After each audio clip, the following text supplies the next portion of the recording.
মধ্যপ্রাচ্যের যুদ্ধ যেন প্রতিদিনই নতুন এক দিক দেখাচ্ছে, কিন্তু এবার যা ঘটল তা শুধু যুদ্ধের আরেকটি অধ্যায় নয়, এটি এক ভয়ঙ্কর সংকেত। ইরানের ছোড়া একটি ব্যালিস্টিক মিসাইল গিয়ে আঘাত হানল ইসরায়েলের একটি শহরে, যেখানে রয়েছে দেশের অন্যতম গুরুত্বপূর্ণ পরমাণু গবেষণা কেন্দ্র। আর এই ঘটনাকে ঘিরে এখন প্রশ্ন, ইসরায়েলের পরমাণু পরিকাঠামো কি সত্যিই ঝুঁকির মুখে? আর এই হামলা কি বিশ্বকে আরো বড় যুদ্ধের দিকে ঠেলে দিচ্ছে? ঘটনাটি ঘটেছে ইসরায়েলের ডিমোনা শহরে। আর এই শহরের গুরুত্ব কি? কারণ এখানেই রয়েছে নেজিভ নিউক্লিয়ার রিসার্চ সেন্টার। এটি ইসরায়েলের প্রধান পরমাণু গবেষণা কেন্দ্র।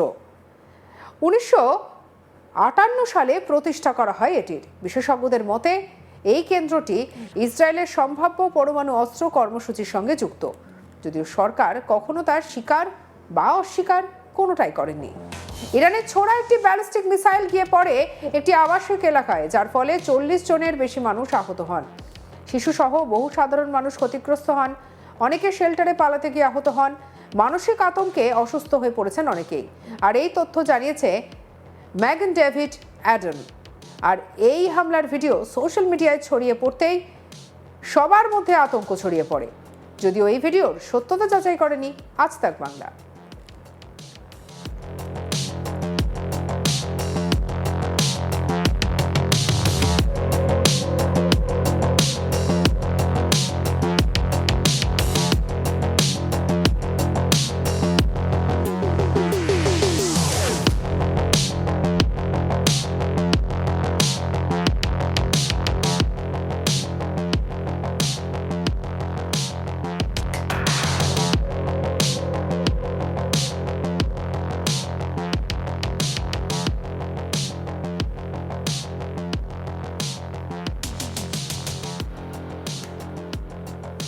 ভিডিওতে দেখা যায় হঠাৎ আকাশ ছিঁড়ে আগুনের গোলা, বিস্ফোরণের তীব্র শব্দ, মানুষ ছুটছে আশ্রয়ের খোঁজে।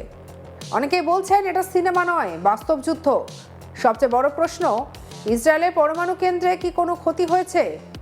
এই বিষয়ে ইন্টারন্যাশনাল অ্যাটমিক এনার্জি এজেন্সি জানিয়েছে কোনো ক্ষতির প্রমাণ পাওয়া যায়নি, কোনো তেজস্ক্রিয় লিক হয়নি, পরিস্থিতি পর্যবেক্ষণে রাখা হয়েছে, অর্থাৎ বড় বিপদ এড়ানো গিয়েছে এখনো পর্যন্ত। এই হামলা হঠাৎ করে হয়নি, এর পেছনে রয়েছে প্রতিশোধ। আর কারণ ইরানের দাবি তাদের নাতানজ নিউক্লিয়ার ফ্যাসিলিটিতে হামলা চালানো হয়েছে। সেটি করেছে আমেরিকা, ইসরায়েল। আর এর জবাব দিতে তারা এই হামলা চালিয়েছে নাতানজ নিউক্লিয়ার ফ্যাসিলিটি বহুদিন ধরেই বিতর্কের কেন্দ্রে। আর এখানে ইউরেনিয়াম সমৃদ্ধ করা হয়। এটি ইরানের পরমাণু কর্মসূচির মূল অংশ, বহুবার হামলার শিকার হয়েছে। ইসরায়েলের প্রধানমন্ত্রী বেঞ্জামিন নেতানিয়াহু বলেন, এটি আমাদের ভবিষ্যতের লড়াইয়ের একটি কঠিন মুহূর্ত।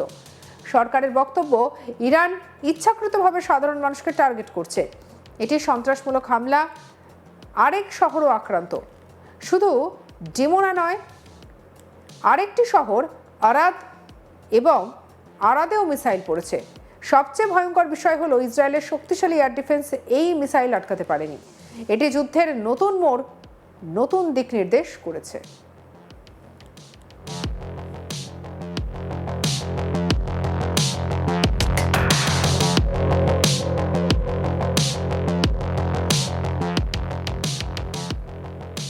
ইরানের পার্লামেন্টের স্পিকার মোহাম্মদ বাঘের ঘালিবাফ বলেছেন, ডিমোনা এলাকায় মিসাইল আটকানো না গেলে বুঝতে হবে যুদ্ধ নতুন পর্যায়ে ঢুকেছে।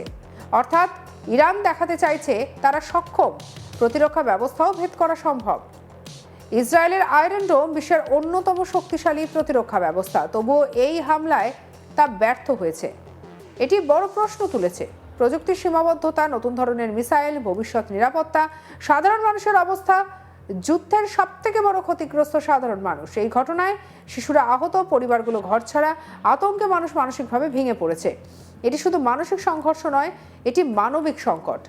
এই ঘটনার পর বিশ্বজুড়ে উদ্বেগ ছড়িয়েছে। রাশিয়া সতর্ক করেছে এটি বড় বিপর্যয় ডেকে আনতে পারে। আন্তর্জাতিক সংস্থার নজরদারি বাড়ানো হয়েছে, শান্তির আহ্বান জানানো হয়েছে।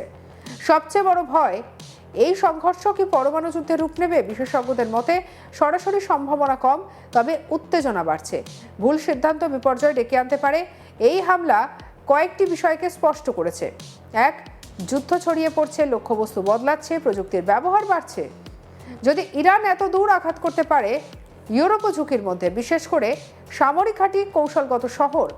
এই সংঘর্ষের প্রভাব বিশ্ব অর্থনীতিতে পড়েছে। তেলের দাম বাড়ছে, বাজার অস্থির, বাণিজ্যে সমস্যা। পরিস্থিতি এখন খুবই অনিশ্চিত।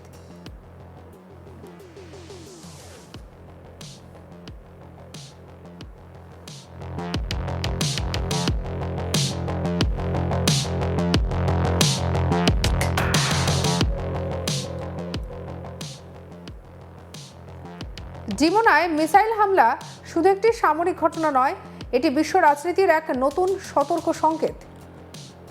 নেগেভ নিউক্লিয়ার রিসার্চ সেন্টার এখন নিরাপদ, কিন্তু প্রশ্ন রয়ে গিয়েছে, আর কতদিন নিরাপদ থাকবে? এই যুদ্ধ যদি নিয়ন্ত্রণের বাইরে চলে যায়, তাহলে তার প্রভাব শুধু মধ্যপ্রাচ্যে সীমাবদ্ধ থাকবে না, তা ছড়িয়ে পড়তে পারে পুরো বিশ্বে। বিশ্ব এখন এক অদ্ভুত অপেক্ষায়।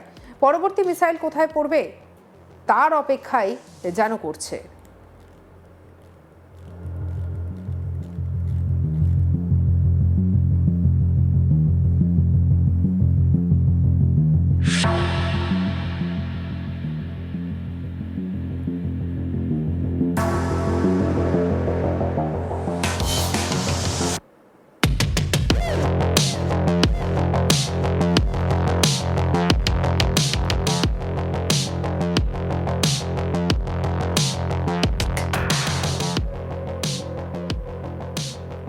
মধ্যপ্রাচ্যের যুদ্ধ যেন প্রতিদিনই নতুন এক দিক দেখাচ্ছে, কিন্তু এবার যা ঘটলো তা শুধু যুদ্ধের আরেকটি অধ্যায় নয়, এটি এক ভয়ঙ্কর সংকেত। ইরানের ছোড়া একটি ব্যালিস্টিক মিসাইল গিয়ে আঘাত হানল ইসরায়েলের একটি শহরে, যেখানে রয়েছে দেশের অন্যতম গুরুত্বপূর্ণ পরমাণু গবেষণা কেন্দ্র। আর এই ঘটনাকে ঘিরে এখন প্রশ্ন, ইসরায়েলের পরমাণু পরিকাঠামো কি সত্যিই ঝুঁকির মুখে? আর এই হামলা কি বিশ্বকে আরো বড় যুদ্ধের দিকে ঠেলে দিচ্ছে? ঘটনাটি ঘটেছে ইসরায়েলের ডিমোনা শহরে। এই শহরের গুরুত্ব কি? এখানে রয়েছে নেগেভ নিউক্লিয়ার রিসার্চ সেন্টার, যা ইসরায়েলের প্রধান পরমাণু গবেষণা কেন্দ্র। 1958 সালে প্রতিষ্ঠা করা হয় এটির। বিশেষজ্ঞদের মতে এই কেন্দ্রটি ইসরায়েলের সম্ভাব্য পরমাণু অস্ত্র কর্মসূচির সঙ্গে যুক্ত, যদিও সরকার কখনো তার স্বীকার বা অস্বীকার করেনি।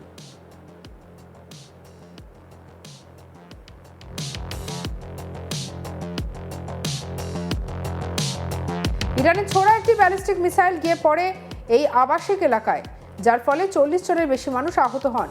শিশুসহ বহু সাধারণ মানুষ ক্ষতিগ্রস্ত হয়, অনেকে শেল্টারে পালাতে গিয়ে আহত হন, মানসিক আতঙ্কে অসুস্থ হয়ে পড়েন অনেকে। এই তথ্য জানিয়েছে যে মাজান ডেভিড অ্যাডাম। এই হামলার ভিডিও সোশ্যাল মিডিয়ায় পোস্ট হতেই আতঙ্ক ছড়ায়, যদিও এই ভিডিওর সত্যতা যাচাই করেনি আজ তাক বাংলা।